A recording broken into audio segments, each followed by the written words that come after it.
Hello दोस्तों, कैसे हो सारे। आज अपन एपिसोड 1 में बात करेंगे कि आपको इन्वेस्टिंग क्यों करनी चाहिए। मैं बिल्कुल बेसिक रीजन बताऊंगा जिससे आपको समझ आ जाएगा कि भाई इन्वेस्टिंग करना बहुत जरूरी है। हमने अब तक नहीं करी लेकिन आगे से करेंगे। और इन्वेस्टमेंट कहाँ करना चाहिए, काफी सोर्सेज हैं। रियल एस्टेट हो गया, शेयर मार्केट हो गया, बहुत सारी चीजें जहाँ पे आप इन्वेस्ट कर सकते हैं। मैं मेरी सारी नॉलेज बताऊंगा और कुछ आपको पॉइंट्स बताऊंगा जो आपको नोट करने चाहिए और उनको रिवाइज करके अच्छे से याद कर लेना चाहिए। तो चलिए वीडियो को शुरू करते हैं। अगर आपको लगे कि कहीं पे मैं बिल्कुल बेसिक नॉलेज बता रहा हूं तो आप इसको फास्ट फॉरवर्ड करके देख सकते हैं, लेकिन वीडियो को स्किप मत करना। कुछ ऐसे पॉइंट्स होंगे जो आपको नहीं पता होंगे, इसके बारे में मैं डैम श्योर हूं। चलिए वीडियो को शुरू करते हैं।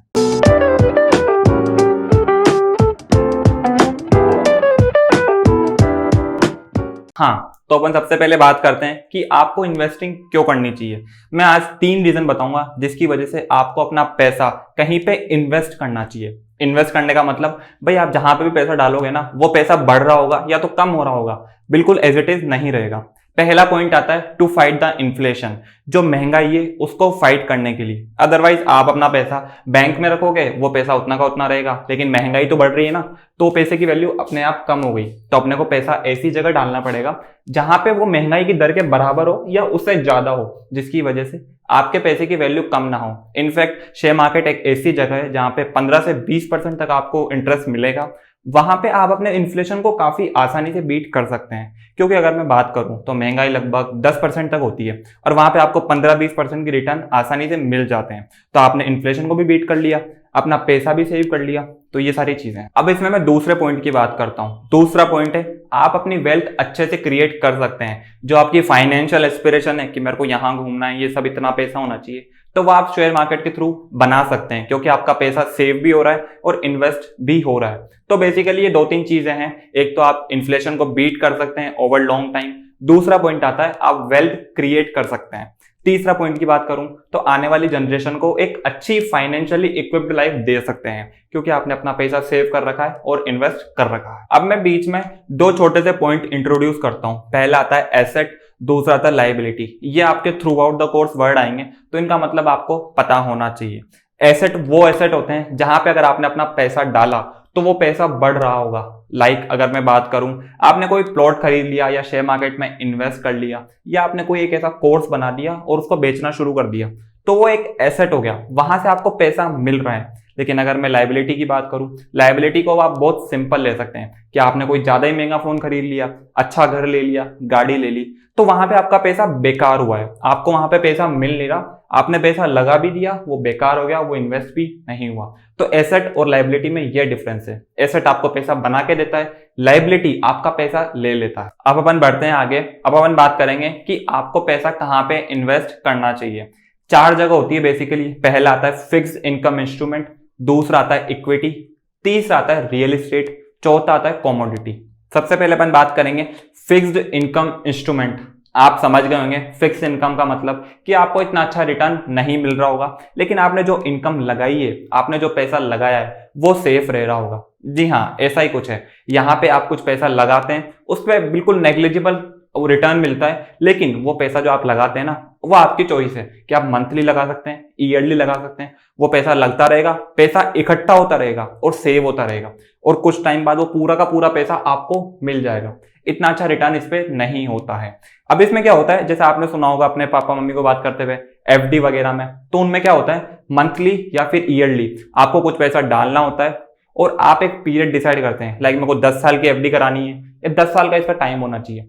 तो 10 साल बाद जो आपने मंथली पैसा लगाया, वो सारा आपको एक साथ मिल जाता है, तो आपके पास बहुत अच्छा अमाउंट ऑफ आ जाता है। इसमें जो अगर रिटर्न की बात करें तो काफी कम रिटर्न होते हैं। मैं नंबर नहीं लेना चाहूंगा, फिर भी 4-5% के आसपास होते हैं। ये भी मैंने कुछ शायद ज्यादा बोल दिया। इसमें रिस्क कम है तो इसमें रिटर्न भी कम है, ये आपको समझना पड़ेगा। जहां रिस्क है वहीं पे रिटर्न है। अब मैंने आपको बोला ना कि आप यहाँ पे आपकी जो प्रिंसिपल अमाउंट है वो सेफ रहेगा, सिक्योर रहेगा, तो आपको रिटर्न भी इतना अच्छा नहीं मिल रहा होगा। Basically government bonds, corporate bonds और बैंक ये सब चीजें प्रोवाइड करवाते हैं। दूसरे इन्वेस्टमेंट करने की जगह आती है इक्विटी। हाँ, जिसके हम पूरा कोर्स बना रहे हैं, शेयर मार्केट। इक्विटी में आप क्या करते हैं, कोई पब्लिकली लिस्टेड कंपनी का कुछ शेयर उठाते हैं, कुछ ओनरशिप उठाते हैं, जिससे आपको फ्यूचर में पैसा मिल रहा होता है। जैसे जैसे कंपनी की वैल्यूएशन बढ़ेगी, उसके पर शेयर की प्राइस बढ़ेगी और आपको उससे अच्छा बेनिफिट हो रहा होगा जितने शेयर आपके पास में है। अब मैं बात करूं तो इसमें रिस्क है, जैसे फिक्स इनकम में रिस्क नहीं होता ना, यहाँ पे थोड़ा बहुत रिस्क है, थोड़ा बहुत कह सकते हैं अच्छा खासा रिस्क है, लेकिन आपको रिटर्न बहुत अच्छा खासा मिल रहा होगा। आपको बस पूरी नॉलेज होनी चाहिए, पूरे अच्छे से इन्वेस्टिंग करनी चाहिए, आपको रिटर्न मिल जाएगा। और मैं आपको बताऊं, अगर आपने लॉन्ग टर्म के लिए इन्वेस्ट करा है तो आपको अच्छा खासा रिटर्न मिलता है यार, 14% 15% तक रिटर्न मिलता है। CAGR, compound annual growth rate, इससे आपको 14-15 तक रिटर्न मिलता है। और अगर मैं बात करूं तो 20% रिटर्न भी मिल रहा है। अगर आप अच्छे कंपनी में डालते हैं पैसा, लॉन्ग टर्म के लिए डालते हैं, तो आपको 20% तक CAGR मिलता है, कंपाउंड एनुअल ग्रोथ रेट। अब इसमें एक फायदा और है, अगर मैं बात करूं तो आपने अगर 1 साल से ज्यादा की इन्वेस्टिंग करी है शेयर मार्केट में, तो आपको इस पर टैक्स नहीं देना पड़ेगा। यह भी इसकी एक बहुत अच्छी बात है। अगले पॉइंट पे मूव करता हूं। अगला पॉइंट आता है रियल इस्टेट। रियल इस्टेट क्या होता है? इसमें आप क्या करते हैं, कमर्शियल या नॉन कमर्शियल लैंड को खरीदते हैं या बेचते हैं, उसके थ्रू जो आपको पैसा मिलता है वो रियल इस्टेट होता है। बेसिकली मैं अगर लेमन लैंग्वेज में बात करूं तो आपने सुना होगा कि प्लॉट वाली बात होती है कि मैंने प्लॉट खरीद लिया, 10 साल तक रखा, फिर उसकी वैल्यू बढ़ गई, मैंने 10 साल बाद उसको कहीं बेच दिया, तो मेरे को जो मेरा प्रिंसिपल अमाउंट था उसके साथ जो उसकी वैल्यू बढ़ी, उतना अमाउंट भी मेरे को मिल गया। इसमें अगर मैं बात करूं तो इसका कोई ऑफिशियल मैट्रिक मेजर नहीं है कि आपको कितना ग्रोथ रेट मिलती है, लेकिन अगर देखा जाए तो ठीक ठाक रेट मिल जाती है। अब इसमें एक प्रॉब्लम आती है। प्रॉब्लम यह है कि ये शुरू करने के लिए आपके पास अच्छा खासा कैश अवेलेबल होना चाहिए या अच्छा खासा अमाउंट चाहिए।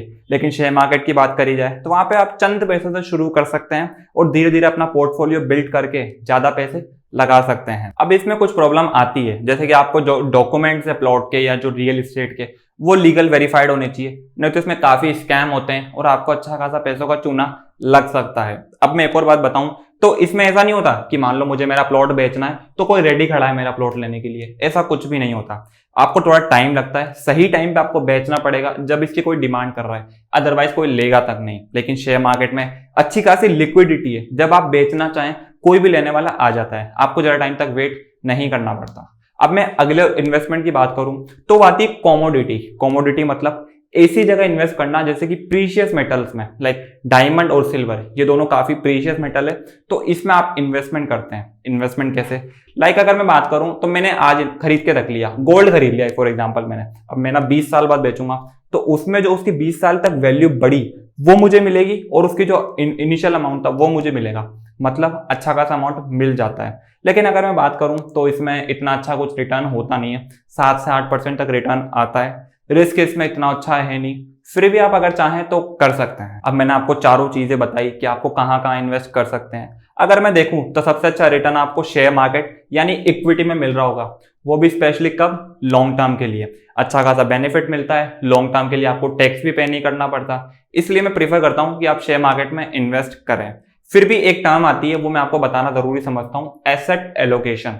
मतलब कि आप अपना पैसा कौन से एसेट में एलोकेट कर रहे हैं, अलग अलग डिवाइड कर रहे हैं। 4 तरह के एसेट मैंने आपको बताया जहां पे आप अपना पैसा डालोगे तो पैसा थोड़ा बहुत बढ़ रहा होगा, कहीं ज्यादा बढ़ेगा, कहीं कम बढ़ेगा। अब एसेट एलोकेशन डिफर करता है कि मैं क्या एसेट एलोकेशन होता है और जो सीनियर सिटीजन होते हैं उनके लिए क्या होता है। लाइक मेरी बात करूं तो इतना कुछ होने के लिए है नहीं, तो मैं आराम से रिस्क अपना सकता हूं, शेयर मार्केट में पैसा ज्यादा डाल सकता हूं। लेकिन अगर मैं एक सीनियर सिटीजन की बात करूं तो वो रिस्क नहीं ले सकते, उनको अपना पैसा सेव करना है, तो वो लोग क्या करते हैं, ज्यादा FD वगैरह में, मतलब फिक्स इनकम इंस्ट्रूमेंट में डालते हैं। तो ये डिफर करता है एसेट एलोकेशन कि आपकी एज कितनी है।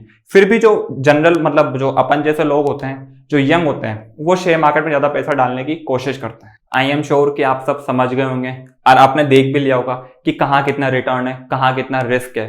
फिर भी मैं आपको कुछ अपने जो प्रीफर पॉइंट है, मेरे को जो लगता है आपको जानना चाहिए, वो मैं बताता हूँ। पहला पॉइंट आता है risk and return go hand in hand, मतलब जहां जितना रिस्क है वहां पे उतना पैसा है। क्यों यार? जहां रिस्क होगा वहीं तो पैसा होगा ना, नहीं तो रिस्क किस चीज का है? रिस्क इसी तो चीज का है, या तो पैसा आएगा या पैसा जाएगा, तो पैसा आएगा भी तो वहीं से जहां पर रिस्क होगा। इसका मतलब ज्यादा रिस्क यानी ज्यादा पैसा। अब मैं बात करूं तो शेयर मार्केट में मैंने आपको कहा था कि वहां पे थोड़ा बहुत रिस्क है, थोड़ा बहुत रिस्क है तो मतलब आप समझ गए होंगे कि वहां पे थोड़ा बहुत अमाउंट मिलेगा भी सही, अपने को वहां पे अच्छा खासा पैसा मिल रहा होगा।